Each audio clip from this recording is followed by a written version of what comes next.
नमस्ते, मैं चंद्रशेखर आप सभी को मैं अपने चैनल डिलीजेंट एकेडमी में स्वागत करता हूं।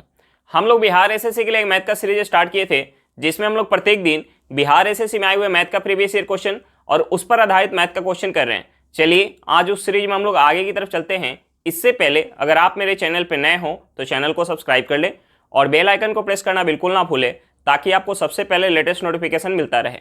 चलिए अब हम लोग क्वेश्चन की तरफ चलते हैं। देखिए हमारा क्वेश्चन क्या दिया हुआ है। हमारा क्वेश्चन दिया ए बी से 30% अधिक कुशल है। यदि बी किसी कार्य को 13 दिन में पूरा करता है तो ए उसी कार्य को कितना दिन में पूरा करेगा। देखिए हमें क्वेश्चन में क्या दिया हुआ है। हमें क्वेश्चन में दिया है कि ए जो है बी से 30% अधिक कुशल है। तो हम सबसे पहले क्या करते हैं, इस 30% को फ्रैक्शन में चेंज करते हैं। 30% को फ्रैक्शन में चेंज करेंगे, ये क्या हो जाएगा, 3/10 हो जाएगा। यानी अगर बी का इफिशियंसी अगर 10 यूनिट होगा तो ए का इफिशियंसी क्या होगा, 10 पे 3 ज्यादा यानी 13 यूनिट होगा। तो हम यहां से ए और बी के इफिशियंसी का रेशियो निकाल सकते हैं। हमें क्वेश्चन में दिया है कि ए का जो इफिशियंसी है बी से 30% अधिक है। अधिक जो है कुशल है, यानी 30% अधिक है। तो बी का इफिशियंसी अगर 10 यूनिट होगा तो ए का इफिशियंसी कितना होगा, 13 यूनिट। अब देखिए दोनों का इफिशियंसी का हमें रेशियो पता चल गया, तो हम यहां से टाइम का रेशियो निकाल सकते हैं। टाइम का रेशियो क्या हो जाएगा, दोनों जो है एक ही काम को कर रहे हैं, तो जो इफिशियंसी का रेशियो होगा उसका अपोजिट क्या हो जाएगा, टाइम का रेशियो हो जाएगा। यानी टाइम का रेशियो क्या हो जाएगा, 10:13 हो जाएगा। अब देखिए उस काम को करने में अगर ए 10 यूनिट का समय ले रहा है तो बी कितना समय ले रहा है, 13 यूनिट का समय ले रहा है।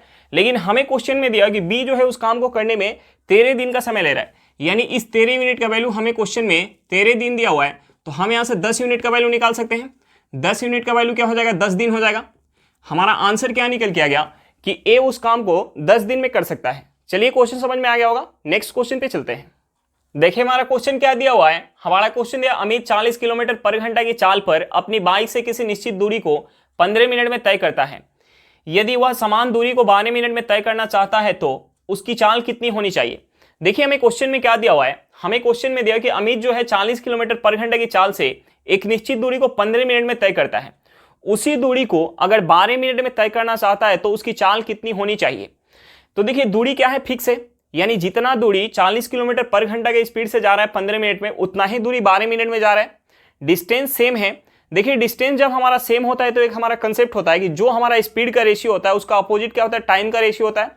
या हम बोल सकते हैं कि जो हमारा टाइम का रेशियो होता है उसका अपोजिट क्या होता है, स्पीड का रेशियो होता है। अब देखिए हमें टाइम दिया होता है, हम यहाँ से टाइम का रेशियो निकाल सकते हैं। हमें जो है टाइम दिया हुआ है कि पहले जो है उस दूरी को 15 मिनट में तय कर रहा था और बाद में उस दूरी को 12 मिनट में तय कर रहा है। यानी यहाँ से टाइम का हमारा रेशियो क्या निकल के आ जाएगा, हम इसे 3 से काटेंगे तो ये 5 बार में जाएगा और ये 4 बार में जाएगा। देखिए हमारा टाइम का रेशियो क्या निकल के आ गया, 5:4 निकल के आ गया। तो हम यहाँ से स्पीड का रेशियो निकाल सकते हैं। स्पीड का रेशियो क्या हो जाएगा, इसका अपोजिट हो जाएगा। यानी स्पीड का रेशियो हो जाएगा 4:5 हो जाएगा। यानी पहले जब 15 मिनट में जा रहा होगा तो उसका स्पीड अगर 4 यूनिट होगा तो 12 मिनट में जा रहा है तो उसका स्पीड कितना होना चाहिए, 5 यूनिट होना चाहिए। लेकिन हमें क्वेश्चन में दिया हुआ है कि जब वह 15 मिनट में जा रहा है तो उसका स्पीड कितना है, 40 किलोमीटर पर घंटा। यानी इस 4 यूनिट का जो वैल्यू है वो हमें क्वेश्चन में 40 किलोमीटर पर घंटा दिया हुआ है, तो हम 5 यूनिट का वैल्यू निकाल सकते हैं। देखिए 4 यूनिट का वैल्यू 40 किलोमीटर पर घंटा है, तो 1 यूनिट का वैल्यू क्या होगा, 10 किलोमीटर पर घंटा। तो 5 यूनिट का वैल्यू क्या हो जाएगा, 50 किलोमीटर पर घंटा। हमारा आंसर क्या निकल के आ गया, 50 किलोमीटर पर घंटा। चलिए क्वेश्चन समझ में आ गया होगा। नेक्स्ट क्वेश्चन पे चलते हैं। देखिए हमारा क्वेश्चन क्या दिया हुआ है। हमारा क्वेश्चन दिया, जब ब्याज की गणना अर्धवार्षिक चक्रवृद्धि आधार पर की जाती है तो 16% वार्षिक दर से 22,500 रुपए की राशि पर 1 वर्ष का चक्रवृद्धि ब्याज ज्ञात करें। हमें क्या निकालना है, 1 वर्ष का चक्रवृद्धि ब्याज निकालना है। अब देखिए यहाँ जो चक्रवृद्धि ब्याज काउंट हो रहा है अर्धवार्षिक तरीके से काउंट हो रहा है और हमें रेट ऑफ इंटरेस्ट क्या दिया है, वार्षिक दिया हुआ है। ब्याज जब अर्धवार्षिक काउंट होता है और रेट ऑफ इंटरेस्ट अगर हमें वार्षिक दिया होता है तो हम रेट ऑफ इंटरेस्ट में क्या करते हैं, 2 से भाग देते हैं। और समय अगर हमें वर्ष में दिया होता है तो हम समय में क्या करते हैं, 2 से गुणा करते हैं। यानी यहाँ हमारा रेट ऑफ इंटरेस्ट क्या हो जाएगा, ब्याज जो है अर्धवार्षिक काउंट हो रहा है तो यहाँ क्या करेंगे, हम रेट ऑफ इंटरेस्ट में 2 से भाग देंगे। यानी रेट ऑफ इंटरेस्ट क्या हो जाएगा, 8% हो जाएगा अर्धवार्षिक। और समय में हम क्या करेंगे, 2 से गुणा करेंगे। समय हमारा क्या दिया हुआ है, 1 वर्ष दिया हुआ है, तो 2 से गुणा करेंगे तो क्या हो जाएगा, 2 अर्धवार्षिक हो जाएगा। और हमें क्वेश्चन में प्रिंसिपल दिया हुआ है। प्रिंसिपल हमें क्या दिया हुआ है, 22,500 रुपया दिया हुआ है। प्रिंसिपल हमें क्या दिया हुआ, 22,500 रुपया। और हमें क्या निकालना है, सीआई निकालना है। हमें क्या निकालना है, सीआई निकालना है। अब देखिए रेट ऑफ इंटरेस्ट क्या हो गया, 8% हो गया। टाइम क्या हो गया, दो अर्धवार्षिक हो गया और प्रिंसिपल क्या हो गया 22,500 रुपया। हमें क्या निकालना है, सीआई निकालना है। तो देखिए हम यहाँ सक्सेसिव लगा लेते हैं। पहले वर्ष हमें क्या मिलेगा, पहले वर्ष हमें केवल 8% का ब्याज मिल जाएगा, पहले वर्ष हमें केवल 8% का ब्याज मिल जाएगा। दूसरे वर्ष हमें जो है प्रिंसिपल पे तो 8% का ब्याज मिलेगा ही, पहले वर्ष हमें केवल प्रिंसिपल पे ब्याज मिलेगा, दूसरे वर्ष हमें प्रिंसिपल पे तो 8% का ब्याज मिलेगा ही, प्लस का हमें क्या मिलेगा, जो पहले वर्ष ब्याज मिल चुका है उस ब्याज का भी हमें ब्याज मिलेगा, यानी इस 8% का भी हमें 8% मिलेगा। 8 का अगर हम 8% निकालेंगे तो ये हमारा कितना हो जाएगा, 0.64% हो जाएगा। यानी टोटल जो है यहाँ सीआई कितना प्रतिशत मिल गया, टोटल जो है यहाँ सीआई कितना प्रतिशत मिल गया, हम इसे ऐड करेंगे, ये हमारा कितना हो जाएगा 16.64%। देखिए सीआई जो है हमें टोटल पता चल गया कि सीआई कितना मिल रहा है, 16.64% मिल रहा है, और हमें प्रिंसिपल पता है तो हम इस प्रिंसिपल का 16.64% निकाल सकते हैं। हम इस प्रिंसिपल का 22,500 का हम निकालेंगे 16.64% बटा क्या हो जाएगा 100 हो जाएगा। अब देखिए ये 2 अंक के बाद हमारा पॉइंट है तो हम इस 2 जीरो से अगर गुना कर लें तो हमारा पॉइंट खत्म हो जाएगा। यहाँ से हमारा हो जाएगा, ये हो जाएगा 225 गुने 1664 बटा क्या हो जाएगा हमारा 100 हो जाएगा। हम इसे 25 से काट लेते हैं, ये 25 से 9 बार में जाएगा, ये 25 से कितने बार में जाएगा 4 बार में, हम इसे 4 से काटेंगे तो ये 4 से 4 बार में जाएगा, एक बार में हाथ में 2, 24 यानी 6 बार में। यहाँ से हमारा क्या निकल के आ गया 9 गुने 416, 416 में अगर हम 9 से गुना करेंगे ये हमारा क्या हो जाएगा, हम अगर 6 में 9 से गुना करेंगे कितना हो जाएगा 54 के 4 हाथ में 5, 9 5 कितना हो जाएगा 14 हाथ में 1, ये कितना हो जाएगा 36, एक कितना हो जाएगा 37। हमारा आंसर क्या निकल के आ गया 3,744 रुपया। सीआई हमारा क्या निकल के आ गया 3,744 रुपया। चलिए क्वेश्चन समझ में आ गया होगा, नेक्स्ट क्वेश्चन पे चलते हैं। देखिए हमारा क्वेश्चन क्या दिया हुआ है, हमारा क्वेश्चन ये दो संख्याओं का अंतर 10 है, यदि उनका एलसीएम 120 और उनका एचसीएफ 10 है तो संख्याओं का योगफल ज्ञात करें। हमें क्या निकालना है, दोनों संख्याओं का योगफल निकालना है। अब देखिए हमें क्वेश्चन में क्या दिया हुआ है, दोनों संख्याओं का हमें अंतर दिया हुआ है, तो हम मान लेते हैं दो संख्या को कुछ, हमने मान लिया कि एक हमारी संख्या a है और दूसरी संख्या b है। हम a को जो है बड़ी संख्या मान लेते हैं, यानी a माइनस b हमें क्वेश्चन में क्या दिया हुआ है 10 दिया हुआ है, और हमें क्वेश्चन में क्या दिया हुआ है, इन दोनों संख्या का हमें एलसीएम दिया हुआ है। हमें एलसीएम कितना दिया हुआ है, एलसीएम दिया हुआ है 120, और हमें क्या दिया हुआ है एचसीएफ दिया हुआ है। हमें एचसीएफ कितना दिया हुआ है, हमें एचसीएफ दिया हुआ है 10, और हमें निकालना क्या है, हमें निकालना है a प्लस बी, यानी दोनों संख्या का हमें योगफल निकालना है। अब देखिए एक हमारा कंसेप्ट होता है पहली संख्या गुने दूसरी संख्या इक्वल टू एलसीएम गुने एचसीएफ, यानी हम यहाँ से a into B equal to हम क्या लिख सकते हैं एलसीएम। एलसीएम हमारा क्या है 120 गुने एचसीएफ क्या है 10 है, यानी यहाँ से हमारा a इंटू बी क्या निकल के आ जाएगा 1200 निकल के आ जाएगा, a इंटू बी क्या निकल के आ जाएगा 1200 निकल के आ जाएगा। और हमें निकालना क्या है, हमें निकालना है a प्लस बी निकालना है। तो देखिए हम क्या करते हैं, इस a प्लस बी का हमें a प्लस बी का होल स्क्वायर करते हैं। a प्लस बी का होल स्क्वायर करेंगे तो ये हमारा क्या हो जाएगा, ये हो जाएगा a square plus B square plus हमारा क्या हो जाएगा 2ab हो जाएगा। अब देखिए हम इसमें क्या करते हैं, हम इसमें करते हैं a प्लस बी का होल स्क्वायर इक्वल टू हमारा क्या हो जाएगा a square plus B square minus 2ab plus 2ab, यानी हमने इसमें माइनस 2ab और प्लस 2ab ऐड कर लिया तो इससे हमारा कोई भी फर्क नहीं पड़ेगा, प्लस का हमारा क्या हो जाएगा 2ab हो जाएगा। अब देखिए हम यहाँ से इसे लिख सकते हैं, हम इसे लिख सकते हैं a प्लस बी का होल स्क्वायर इक्वल टू हमारा क्या हो जाएगा, हम इसे लिख सकते हैं a square plus B square minus 2ab को हम क्या लिख सकते हैं a माइनस बी का whole square, a minus B का होल स्क्वायर प्लस हमारा क्या हो जाएगा ये हमारा हो जाएगा 4ab, ये हमारा क्या हो जाएगा 4ab हो जाएगा। अब देखिए यहाँ से हमारा हो जाएगा a प्लस बी का whole square equal to a minus B, हमें क्वेश्चन में क्या दिया हुआ 10 दिया हुआ है, यानी 10 का स्क्वायर करेंगे तो क्या हो जाएगा 100 हो जाएगा, प्लस ए बी हमारा क्या निकल के आया है 1200, यानी 1200 में अगर हम 4 से गुना करेंगे तो ये हमारा क्या हो जाएगा 4800 हो जाएगा, ये हमारा क्या हो जाएगा 4800। यहाँ से हमारा क्या निकल के आ गया a प्लस बी का होल स्क्वायर इक्वल टू ये हमारा क्या निकल के आ गया 4900 निकल के आ गया। अब देखिए हमें क्या चाहिए a प्लस बी चाहिए, तो हम दोनों साइड अगर रूट करेंगे तो यहाँ से हमारा क्या निकल के आ जाएगा, ये हमारा हो जाएगा 7 गुने 7 गुने 10 गुने 10, यानी यहां से हमारा क्या निकल के आ जाएगा 70 निकल के आ जाएगा रूट से बाहर, यानी a प्लस बी का हमारा वैल्यू क्या निकल के आ गया 70 निकल के आ गया। चलिए क्वेश्चन समझ में आ गया होगा, नेक्स्ट क्वेश्चन पे चलते हैं। देखिए हमारा क्वेश्चन क्या दिया हुआ है, हमारा क्वेश्चन दिया 12 पुरुष किसी रंगाई कार्य को 8 दिन में पूरा कर सकते हैं, जबकि 16 महिलाएं उसी रंगाई कार्य को 12 दिन में पूरा कर सकती हैं। 8 पुरुष रंगना शुरू करते हैं, 6 दिन रंगाई करने के बाद 2 पुरुषों के स्थान पर 4 महिलाएं शामिल होती है। अब उन्हें शेष रंगाई कार्य को पूरा करने में कितने दिन का समय लगेगा। देखिए हमें क्वेश्चन में क्या दिया हुआ है, हमें क्वेश्चन में दिया हुआ है कि 12 पुरुष किसी रंगाई काम को 8 दिन में कर रहे हैं। 12 पुरुष किसी रंगाई काम को 8 दिन में कर रहे हैं और उसी रंगाई काम को 16 महिलाएं 12 दिन में कर रही है। और हमें क्वेश्चन में आगे क्या दिया है कि 8 पुरुष रंगना शुरू करते हैं, 8 पुरुष रंगना शुरू करते हैं 6 दिन बाद, यानी 6 दिन तक 8 पुरुष काम करते हैं। 6 दिन बाद 2 पुरुषों के स्थान पे, यानी 6 दिन बाद 2 पुरुष ने काम छोड़ दिया, यानी अब पुरुष का संख्या कितना बच गया 6 पुरुष बच गए।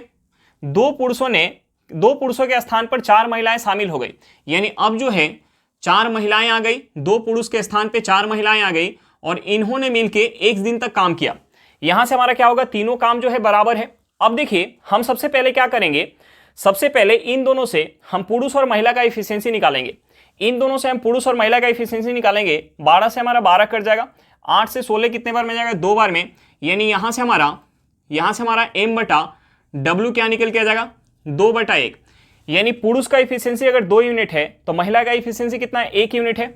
अब देखिए हम किसी एक में या तो हम यहाँ m का वैल्यू रख लें या हम यहाँ w का वैल्यू रख लें। किसी एक में हम यहाँ m और w का वैल्यू रख के टोटल वर्क हम यहाँ से निकाल लेंगे। यहाँ हम m का वैल्यू रख लेते हैं, ये हमारा हो जाएगा 12 गुने m का वैल्यू क्या है 2 यूनिट गुने क्या है 8। इतना ही काम हमें किससे कराना है 8 पुरुष से 6 दिन और शेष काम को जो है 6 पुरुष और 4 महिला से मिलकर कराना है। यानी यहाँ से अगर हम m का वैल्यू रखेंगे तो ये हो जाएगा 8 गुने 2 गुने हमारा क्या हो जाएगा 6 हो जाएगा, प्लस ये हमारा क्या हो जाएगा, ये हो जाएगा 6, m का वैल्यू क्या है 2 यूनिट, 6 गुने 2 प्लस हमारा क्या होगा 4 गुने 1, w का वैल्यू क्या है 1 यूनिट गुने हमारा क्या हो जाएगा x हो जाएगा। अब देखिए हम इस इक्वेशन से x का वैल्यू निकाल सकते हैं। यहाँ से हमारा क्या हो जाएगा, यहाँ से हो जाएगा 12 गुने 2 गुने 8 इक्वल टू क्या हो जाएगा, ये हमारा हो जाएगा 8 गुने 2 गुने 6 प्लस हम इसमें अगर गुना करेंगे 6 में अगर 2 से गुना करेंगे कितना हो जाएगा 12 और 4 में 1 से गुना करेंगे कितना हो जाएगा 4, 12 और 4 कितना हो जाएगा 16 गुने क्या हो जाएगा x हो जाएगा। देखिए यहाँ भी हमारा 16 है, यानी हम इन दोनों में से 16 कॉमन ले सकते हैं और यहाँ भी हमारा क्या है 16 है, 2 गुने 8 है, यानी हम 16 से 16 को काट सकते हैं।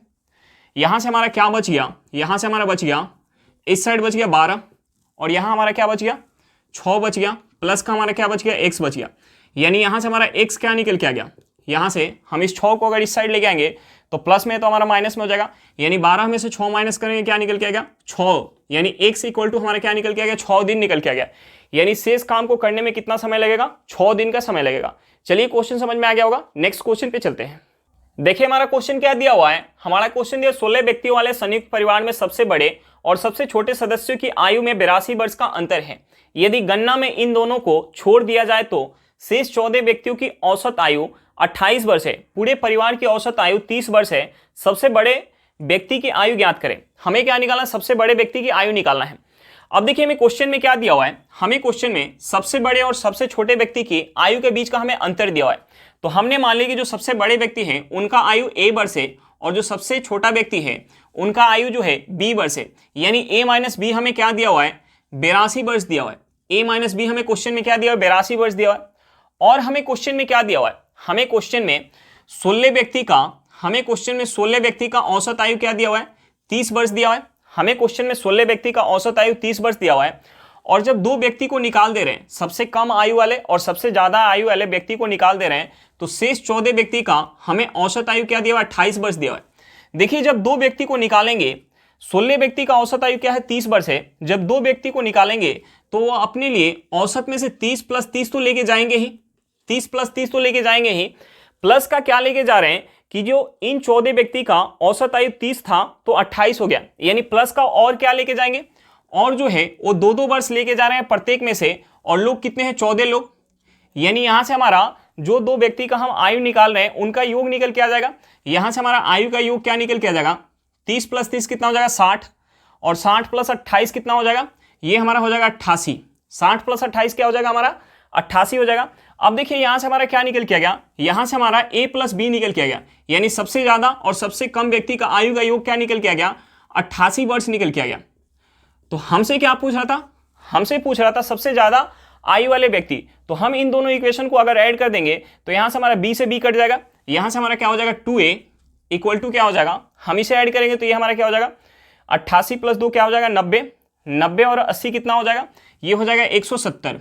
हम 170 में अगर 2 से भाग देंगे तो ये कितने बार में जाएगा, ये चला जाएगा 85 बार में, यानी हमारा क्या निकल के आ जाएगा, सबसे बड़े व्यक्ति का हमारा एज क्या निकल के आ गया, 85 वर्ष निकल के आ गया। हमारा आंसर क्या निकल के आ गया 85 वर्ष। चलिए क्वेश्चन समझ में आ गया होगा, नेक्स्ट क्वेश्चन पे चलते हैं। देखिए हमारा क्वेश्चन क्या दिया हुआ है, हमारा क्वेश्चन है किसी मूलधन पर यदि 2 वर्षों का साधारण ब्याज 2800 रुपया और चक्रवृद्धि ब्याज 2996 रुपया है तो ब्याज दर कितनी है। हमें क्या निकालना है, रेट ऑफ इंटरेस्ट निकालना है। अब देखिए हमें क्वेश्चन में दिया हुआ है 2 वर्ष का, हमें क्वेश्चन में 2 वर्ष का हमें एसआई दिया हुआ है, हमें क्वेश्चन में 2 वर्ष का हमें एसआई दिया हुआ है, और हमें क्या दिया हुआ है 2 वर्ष का, हमें 2 वर्ष का सीआई दिया हुआ है। हमें एसआई कितना दिया हुआ है 2800 रुपया, एसआई हमें कितना दिया हुआ है 2800 रुपया दिया हुआ है, और हमें सीआई कितना दिया हुआ है 2996 रुपया दिया हुआ है। देखिए जब ब्याज एसआई के दर से काउंट होता है तो प्रत्येक साल ब्याज क्या मिलता है, बराबर मिलता है, और जब ब्याज सीआई के दर से काउंट होता है तो पहले साल केवल ब्याज जो है प्रिंसिपल पे मिलता है, दूसरे साल प्रिंसिपल पे तो ब्याज मिलता ही है, प्लस का क्या मिलता है, जो पहले साल ब्याज मिला होता है उस ब्याज के ऊपर भी ब्याज मिलता है। अब देखिए यहां जो है ब्याज एसआई के दर से काउंट हो रहा है तो यहां प्रत्येक साल ब्याज जो है बराबर मिला होगा, और यहां जो है 2 वर्ष में ब्याज कितना मिला 2800 रुपया, यानी पहले वर्ष कितना मिला होगा 1400 रुपया, और दूसरे वर्ष कितना मिला होगा 1400 रुपया।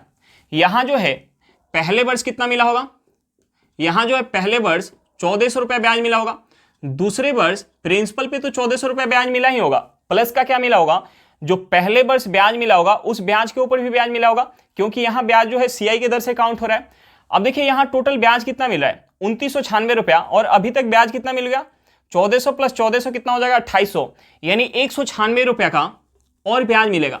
अब देखिए इस 1400 का हम कितना प्रतिशत ले कि यहां से हमारा 196 निकल के आए, तो यहां से हमारा क्या निकल के आ जाएगा, रेट परसेंट निकल के आ जाएगा। अब देखिए ये जो 196 है 1400 का, 196 1400 का कितना प्रतिशत है, जो हमारे यहां से निकल के आएगा वो क्या होगा, रेट ऑफ इंटरेस्ट होगा। देखिए 2 जीरो से हम 2 जीरो का काट सकते हैं, 14 से 196 कितने बार में जाएगा 14 बार में, यानी यहां से हमारा रेट ऑफ इंटरेस्ट क्या निकल के आ गया 14% निकल के आ गया। रेट ऑफ इंटरेस्ट हमारा क्या निकल के आ गया 14% निकल के आ गया। चलिए क्वेश्चन समझ में आ गया होगा, नेक्स्ट क्वेश्चन पे चलते हैं। देखिए हमारा क्वेश्चन क्या दिया हुआ है, हमारा क्वेश्चन दिया 2 संख्याओं का अनुपात 5:9 है, यदि बड़ी संख्या में 6 जोड़ा जाए और छोटी संख्या में से 6 घटाया जाए तो बड़ी संख्या छोटी संख्या का 6 गुना हो जाती है। संख्याएं क्या है, हमें क्या निकालना है, दोनों संख्या निकालना है। अब देखिए हमें क्वेश्चन में दोनों संख्या का हमें रेशियो दिया हुआ है, हमें रेशियो क्या दिया 5:9 दिया हुआ है। तो देखिए हमने मान लिया कि एक संख्या हमारी 5x है और दूसरी संख्या जो है वो 9x है। तो हमें क्वेश्चन में दिया हुआ है कि यदि बड़ी संख्या में 6 जोड़ा जाए, यदि बड़ी संख्या में 6 जोड़ा जाए, यानी हम यहां से लिख सकते हैं बड़ी संख्या हमारी क्या होगी 9x होगी, यानी 9x में अगर हम 6 जोड़ दें, बड़ी संख्या में 6 जोड़ा जाए और छोटी संख्या में 6 माइनस किया जाए, यानी हम 5x में से माइनस कर दे 6, तो हमें क्वेश्चन में क्या दिया कि बड़ी संख्या छोटी संख्या का 6 गुना हो जाती है। तो देखिए अगर हम इस छोटी संख्या में 6 से गुना कर दें, छोटी संख्या में 6 से गुना कर दें तो ये दोनों आपस में बराबर हो जाएगा। अब देखिए हम इस इक्वेशन से हम x का वैल्यू निकाल सकते हैं। यहां से हम इसे क्या लिख सकते हैं 9x प्लस हमारा क्या हो जाएगा 6 इक्वल टू हम इसमें 6 से गुना करेंगे तो क्या हो जाएगा 30x माइनस क्या हो जाएगा 36 हो जाएगा। अब देखिए हम यहाँ से क्या लिख सकते हैं, अगर इस 9x को हम उस साइड लेके जाएंगे तो हमारा प्लस में है तो माइनस में हो जाएगा, यानी 30x में से अगर 9x माइनस करेंगे तो ये हमारा क्या निकल के आ जाएगा 21x निकल के आ जाएगा, इक्वल टू अगर इस -36 को हम इस साइड लेके आएंगे यानी प्लस का हमारा 36 हो जाएगा, प्लस का 36 और प्लस का 6 हमारा क्या हो जाएगा, ये हो जाएगा 42। यहाँ से हमारा x इक्वल टू क्या निकल के आ जाएगा, हम इस 21 से 42 को काटेंगे ये 2 बार में जाएगा, यानी x इक्वल टू हमारा क्या निकल के आएगा 2 निकल के आ गया। और हमने संख्या क्या लिया था 5x और दूसरा संख्या क्या था 9x, यानी यहां से हमारा क्या हो जाएगा 5 गुने 2 और दूसरी संख्या क्या हो जाएगा 9 गुने 2, यानी दोनों संख्या हमारा क्या निकल के आ गया 10 और दूसरा संख्या क्या निकल के आ गया 18। हमारा आंसर क्या निकल के आ गया 10 और 18। चलिए क्वेश्चन समझ में आ गया होगा, नेक्स्ट क्वेश्चन पे चलते हैं। देखिए हमारा क्वेश्चन क्या दिया हुआ है, हमारा क्वेश्चन दिया 10 संख्याओं का औसत 42 है, यदि प्रत्येक संख्या में 5 की वृद्धि कर दी जाए तो नया औसत क्या होगा। तो देखिए इस क्वेश्चन में एक कंसेप्ट समझने वाला है। हमें इस क्वेश्चन में क्या दिया हुआ कि प्रत्येक संख्या में 5 की वृद्धि कर दी जाए तो नया औसत क्या होगा। तो देखिए जो क्रिया अगर हम संख्या के साथ करेंगे वही क्रिया क्या होगा हमारा औसत के साथ होगा। अगर हम प्रत्येक संख्या में अगर 5 से वृद्धि कर देंगे तो औसत भी क्या होगा 5 से वृद्धि हो जाएगा। अगर हमें क्वेश्चन में दिया हो कि प्रत्येक संख्या में अगर हम 5 से गुना कर दें तो औसत में भी क्या हो जाएगा 5 से गुना हो जाएगा। अगर हमें क्वेश्चन में दिया हो कि प्रत्येक संख्या में 5 से हम भाग दे दें तो औसत में भी क्या होगा 5 से भाग हो जाएगा। अगर हमें क्वेश्चन में दिया हो कि प्रत्येक संख्या में हम 5 माइनस कर दें तो औसत में भी क्या होगा 5 माइनस हो जाएगा। अब देखिए इस क्वेश्चन में हमें क्या दिया हो कि प्रत्येक संख्या में हम 5 का वृद्धि कर दे रहे हैं तो नया औसत क्या होगा। तो औसत में भी क्या होगा 5 से वृद्धि हो जाएगा, यानी औसत पहले क्या था 42 था तो अब औसत क्या हो जाएगा 42 प्लस का 5, यानी औसत हमारा क्या निकल के आ जाएगा 47। ऑप्शन नंबर डी हमारा क्या हो जाएगा सही आंसर हो जाएगा। चलिए क्वेश्चन समझ में आ गया होगा, नेक्स्ट क्वेश्चन पे चलते हैं। देखिए हमारा क्वेश्चन क्या दिया हुआ है, हमारा क्वेश्चन दिया 4a² द्वारा 8a² into b² into c² को विभाजित करने पर हमें प्राप्त होता है। हमें यहाँ 4 ऑप्शन दिया हुआ है, तो देखिए हम यहाँ विभाजित करके देखते हैं। हमें क्वेश्चन में क्या दिया हुआ है 8a² into b² into c² और इसमें हमें भाग किससे देना है 4a² से देना है।